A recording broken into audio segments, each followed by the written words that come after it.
lecture 6 kinds of noun and kinds of pronoun. Kinds of noun. There are different kinds of noun. Some of them are nouns के बहुत सारे types होती हैं जिनमें से कुछ दिए गई हैं. पहली टाइप है proper noun. Proper noun is a name of particular person, thing और प्लेस. जब हम किसी पार्टिकुलर बंदे की या पार्टिकुलर चीज़ या पार्टिकुलर जगह की बात करते हैं तो वहाँ पर प्रॉपर नाउन यूज़ किया जाता है. फॉर एग्जांपल सईद, मुर्ख, इंडस, अरेबियन सी, मंडे, मार्च एट्सेट्रा, ये सारे प्रॉपर नाउन्स हैं. इसके बाद इसकी दूसरी टाइप आती है common noun. Common noun is a name in common to any person, place और thing of the same kind. Common noun यानी कि किसी भी आम चीज़ का, किसी आम बंदे का या किसी आम जगह का नाम हो तो उसको हम कॉमन नाउन कहते हैं. For example city. तो सिटी, अब पाकिस्तान कंट्री है, इस कंट्री के अंदर बहुत सारी सिटीज़ आ जाती हैं तो सिटी एक कॉमन नाउन है. कंट्री कॉमन नाउन है. वर्ल्ड के अंदर बहुत सारे कंट्रीज़ हैं तो कंट्री भी कॉमन नाउन है. Table, chair, pen, book, man, ये सारे जो हैं ये कॉमन नाउन्स की एग्जाम्पल्स हैं. इसके बाद हमारे पास तीसरी टाइप है नाउन की, वो है collective noun. Collective noun is a name of number of things और पर्सनस टेकन टुगेदर. यानी कि ऐसे नाउन्स जिसमें हम नाउन तो एक यूज़ करते हैं लेकिन उसका मतलब होता है कि ग्रुप ऑफ मल्टीट्यूड और similar things. For example class हो गई तो क्लास में बहुत सारे स्टूडेंट्स होते हैं लेकिन उन सभी स्टूडेंट्स को हम एक नाम दे रहे हैं, कलेक्टिव नाउन. वो क्या दे रहे हैं? क्लास. टीम है, ग्रुप ऑफ प्लेयर्स. फ्लॉक है, group of sheeps. Committee, dozen, army, group of soldiers. तो यानी एक ऐसा नाउन जो कि मल्टीट्यूड ऑफ सिमिलर थिंग्स को रिप्रेजेंट करे उसको हम कलेक्टिव नाउन कहते हैं. अच्छा, इसकी चौथी टाइप है material noun. Material noun is a name of material of which things are made. यानी कि ऐसा नाउन जिसकी चीज़ें बनी हुई हों, जैसे वुड है, iron, plastic, cement, gold, silver, steel हो गया, कॉटन, राइस, मिल्क, वाटर, ये सारी एग्जांपल्स हैं मटेरियल नाउन की. इसके बाद इसकी जो है वो आखिरी टाइप है एब्स्ट्रैक्ट नाउन. एब्स्ट्रैक्ट नाउन जो है किसी भी चीज़ की क्वालिटी को, स्टेट को या एक्शन को ज़ाहिर करता है. ठीक है. फॉर एग्जांपल ऑनेस्टी है तो ऑनेस्टी हमें क्वालिटी बता रहा है. ट्रुथ हमें क्वालिटी बता रहा है. मूवमेंट हमें एक्शन बता रहा है. अगर हम स्टेट की बात करें तो पुअर या रिच, ये हमें स्टेट बताता है. ठीक है. काइंडनेस, ये हमारी क्वालिटी है. ब्रेवली, ये भी हमारी क्वालिटी है.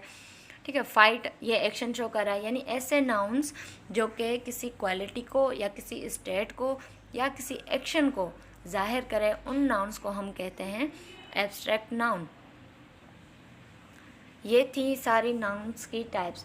अब हम चलते हैं प्रोनाउन की टाइप्स की तरफ. प्रोनाउंस की बेसिकली 7 टाइप्स हैं जिसमें पहली टाइप है personal pronoun. Personal pronoun basically 3 pronouns के लिए स्टैंड करता है. एक, द पर्सन स्पीकिंग, यानी कि जो बात कर रहा है, means first person. Example I, we, तो ये क्या है? ये फर्स्ट पर्सन है. It shows the person is speaking.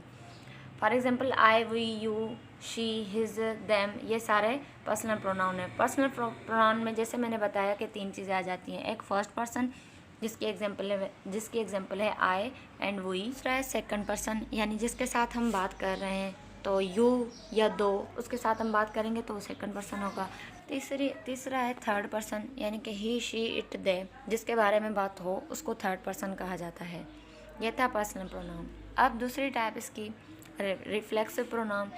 Reflexive pronoun में क्या होता है? When the action done by the subject turns back या reflects upon the subject are called reflexive pronoun.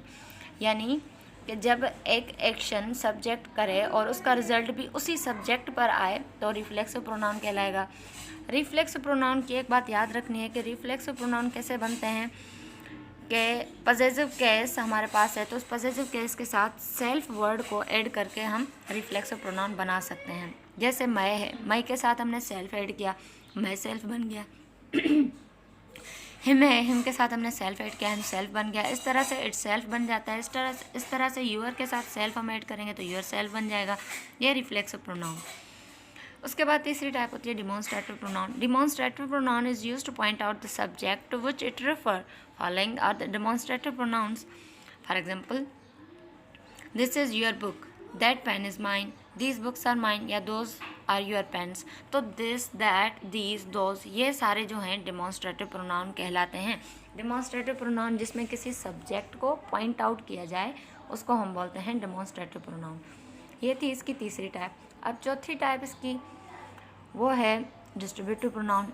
Distributive pronoun refer to persons और things one at a time, यानी कि एक ऐसा प्रोनाउन जो कि बहुत सारी चीज़ों को एक ही टाइम पे रिफ़र करे, उसको हम डिस्ट्रीब्यूटिव प्रोनाउन कहते हैं। For example each, either, neither, ये डिस्ट्रीब्यूटिव प्रोनाउंस हो गए। किस तरह से अच्छा, इनमें अब हमने एक बात याद रखनी है कि फॉर एग्जांपल डिस्ट्रीब्यूटिव प्रोनाउन हमारे पास है each. Each is use to denote every one of a number of person or things taken singly. For example class में अगर स्टूडेंट्स मौजूद हैं तो हम कहते हैं कि each of the student should work hard. ठीक है, तो अब क्लास के अंदर बहुत सारे स्टूडेंट्स मौजूद हैं, लेकिन उनके लिए हम सिर्फ एक डिस्ट्रीब्यूटिव प्रोनाउन यूज़ कर रहे हैं, वो है ईच। दूसरा डिस्ट्रीब्यूटिव प्रोनाउन है either. Either is use to denote one or the other of the two, यानी कि वो एक और उसके साथ जो दो और हैं वो भी। ठीक है, neither is use to denote not the one not the other of the two, यानी कि neither you nor your friends will go out of the class, यानी कि तुम भी नहीं जाओगे ना तो तुम्हारे दोस्त भी नहीं जाएंगे क्लास से बाहर। ठीक है, तो ये ईच, आइदर, नाइदर, ये तीनों डिस्ट्रीब्यूटिव प्रोनाउंस हैं। अच्छा, पांचवी टाइप है indefinite pronoun. Indefinite pronoun refers to person, things in a general way but do not refer to any person or thing in a particular way। ठीक है, कुछ indefinite pronounce की एग्जांपल्स हैं, जैसे सम, मैनी, ऑल, समबॉडी। यानी somebody में तो बहुत सारे चीज़ें आ गई, तो यानी ये एक ऐसा प्रोनाउन है जो कि हम जनरल वे में यूज़ कर रहे हैं। एनीबॉडी दूसरी एग्जांपल है, एनीबॉडी कोई भी हो सकता है। एनीवन यानी कि कोई भी। फ्यू यानी कि कुछ। अच्छा, नीचे कुछ एग्जांपल्स हैं, जैसे somebody has eaten my chips, तो इसमें अब वो समबॉडी कौन था जिसने चिप्स खाई, नहीं पता, तो ये इंडेफिनेट प्रोनाउन को हम जनरल वे में बता रहे हैं। अच्छा, इसकी नेक्स्ट टाइप जो है वो है रिलेटिव प्रोनाउन। रिलेटिव प्रोनाउन में क्या होता है? Relative pronoun refers to some noun going before. It also joins two sentences together. Relative pronoun यानी ऐसे प्रोनाउंस जो कि पहले किसी बंदे की, किसी चीज़ की रेफरेंस दे हमें। ठीक है, जैसे who, which, whom, whose, that, ये रिलेटिव प्रोनाउंस हैं। अच्छा, रिलेटिव प्रोनाउंस यूज़ कैसे होते हैं? जैसे हु एंड होम, ये जो है हम सिर्फ बंदों के लिए, पर्सन के लिए हम यूज़ करते हैं। हुज़ जो है वो किसी पर्सन के लिए भी यूज़ होता है और चीज़ों के लिए भी यूज़ होता है। विच हम एनिमल्स और लाइफलेस थिंग्स के लिए यूज़ करते हैं। दैट हम पर्सन और चीज़ों के लिए भी यूज़ कर सकते हैं। अब यहाँ पर आखिरी टाइप है interrogative pronoun. Interrogative pronoun, interrogative से ही हमें पता चलता है कि इंट्रोगेटिव प्रोनाउंस या इंट्रोगेटिव सेंटेंसेस ऐसी चीज़ें जिसमें कोई भी क्वेश्चन पूछा जाए। अच्छा, इंट्रोगेटिव प्रोनाउंस है हु, हुज, विच, वाट। ठीक है, ये इंट्रोगेटिव प्रोनाउंस है। For example who is sitting in a room, या which is your pen, what do you want, या हुज सन आर यू, ये सारे इंट्रोगेटिव प्रोनाउंस हैं।